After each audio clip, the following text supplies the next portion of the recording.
Tonight, we have a member of the federal government's team to meet with Twitter for the negotiation and discussion. The Minister of State for Labor, Mr. Festus Keyamo, Senior Advocate of Nigeria, he joins us from our Abuja studio. Thank you so much, Honorable Minister, for your time tonight. And let's begin with the Twitter conversation before we go into your pet project, if I may call it, the Federal Works Program. Let's begin by asking you, you're a lawyer, and from what the ECOWAS Court has said today, what kind of image do you think this action of federal government is? Because the court said that any interference or it's in violation of human rights of Nigerians. Does it speak well for the government, for those who have criticized it, that the government is very uneasy with voice of dissent? Thank you, Sheung. I have not seen a copy of the said order from the ECOWAS court, so I don't know the scope of that order and the application of that order. But from what you read, it's just an interim order restraining or purportedly restraining the federal government from prosecuting those who are Twitter users. But that is not the trust of the federal government's problem with Twitter. The trust of the federal government's battle with Twitter, it has nothing to do with the prosecution of Nigerians using Twitter. It's a regulation of the activities of Twitter within Nigeria. So that order you are relying so much on to talk about the image. I don't know what you mean by image of Nigeria. That ECOWAS courts will determine the image of Nigeria, will determine how we run our affairs. I don't think, you addressed it from the right angle. I give you an example. Do you think that it is right for a company to be somewhere in America, or like they call it the Silicon Valley somewhere, and open its platforms within our territory for activities to take place there that determines the peace, unity of Nigeria, and then Nigeria will not act? I don't understand what people mean. They said Twitter has its own rules and that we have to follow its own rules. So you mean that Nigeria should also have its own rules within its territory? Somebody brings his rules to our territory to operate, to make money within our territory, and then we, a sovereign state, should not have our own rules for that person making rules to follow too within our territory. Maybe they are regulating them in China, in Canada, in UK, in America. These are the same people issuing statements against us. No. It's unacceptable. Completely unacceptable. Minister, the question Nobody I asked will come and teach me constitutional law here about freedom of speech. I practice constitutional law and human rights to the highest level. Nobody will come and stand in front of me and teach me what it is. Honorable Minister, it's interesting that some of us know you. My encounter with you for the first time was at a protest ground as an activist, as a civil rights lawyer. That's how I got to know you. And I'm speaking to you as a senior advocate of Nigeria and as a minister of the Federal Republic.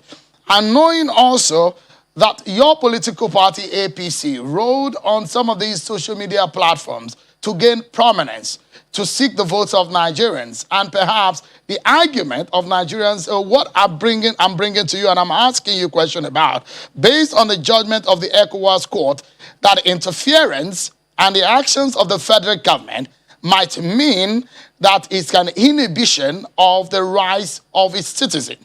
And that's the question I'm asking. And I'm asking that if that kind of ruling comes to play, just a moment, Minister. So if that kind of ruling comes to play, does it give a bad reputation for Nigeria or for its human rights record? I have not seen anywhere where they say the ECOWAS court is the moral thermometer or barometer to decide whether Nigeria image is bad or not. An interim order, not a final order. Look, Shehu, I don't think we should take these things to a ridiculous extent. Let me answer your question from the two-pronged questions you answer. And I think we should not be blackmailed into a corner and behave as if we are acting against our own principles. First of all, as a political party, APC, can you tell us examples where we try to use social media platforms to set the country ablaze? We are not talking about stifling free speech. People have been using this as a blackmail weapon over and over and over that we rode to power on the back of social media. That is blackmail, because you need to cite specific examples where we use social media to try to undermine the territorial integrity of Nigeria and the peace and unity of Nigeria. Now, we are saying that nobody is going to be stifled. So nobody should blackmail us. And nobody is saying that people should not use social media platforms. Nobody is saying that you should not call government officials to question. Nobody is saying that you should not even abuse us.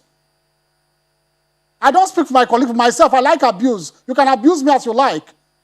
But is it right for you to go to social media and forever promote false stories that are untrue, stories that have the capability of setting one region of the country against the other? And then you posting it will not be called to question. The company that made this platform available for people to use will not be called to question. Is that what you are telling me is free speech? You are also saying that some of us marched. You saw me marching on the street. Did we say that suspending Twitter should not allow people to march? So the people just take this thing out of context and try to blackmail us. I'm not going to be trapped into that. I am taking you out of that context and explaining it in a broader context to you. People should still march. People should still protest. I will still join them to protest for just causes. For just causes. But don't tell me that because we are suspending Twitter for promoting hatred within Nigeria, for allowing his platforms for somebody residing in London to tell people to go and burn INEC offices, to go and kill policemen, to go and kill innocent citizens in part of the country, and you call that free speech? No, it's unacceptable.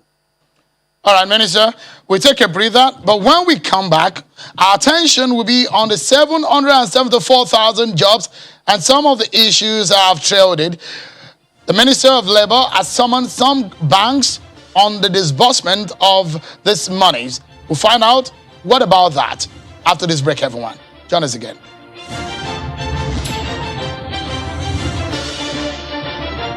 Welcome back, everyone. Let's get back to the conversation with the Honorable Minister for State for Labour, Mr. Festus Keyamo, Senior Advocate of Nigeria. I would love to dive into the 774,000 job scheme of the federal government. But just a brief one, if you can quickly just touch on this.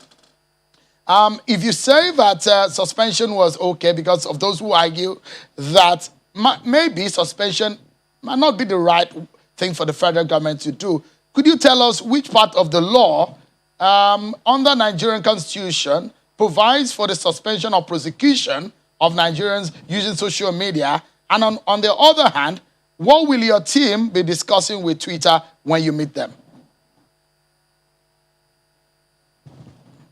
That the trust of this battle with Twitter has nothing to do with prosecution of Nigerians using Twitter.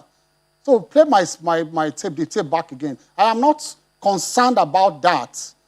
The Attorney General, I'm not the Attorney General of the Federation, and I don't know whether his own statement was taken out of context, whether he was talking about individuals or institutions that have been ordered not to allow Twitter to operate in Nigeria, like MTN and all of that, network providers. So I don't know whether it was taken out of the context. So that is not the issue here. People took it to that ridiculous extent, perhaps, to ridicule the federal government that want to start catching people on the road using Twitter. That is ridicule. We are talking about regulating Twitter and its operations in Nigeria. That is one. Then the second one, you talked about what we'll be discussing with Twitter. We are yet to meet. I just spoke with Lai Mohammed this evening. I think we are going to have a preliminary meeting tomorrow or next to draw up our plan. But Twitter that wrote. So it's not we trying to seek the face of Twitter. Twitter wrote and sought audience with the federal government because they are facing problems all over the world. So they know that it is time for them to be regulated.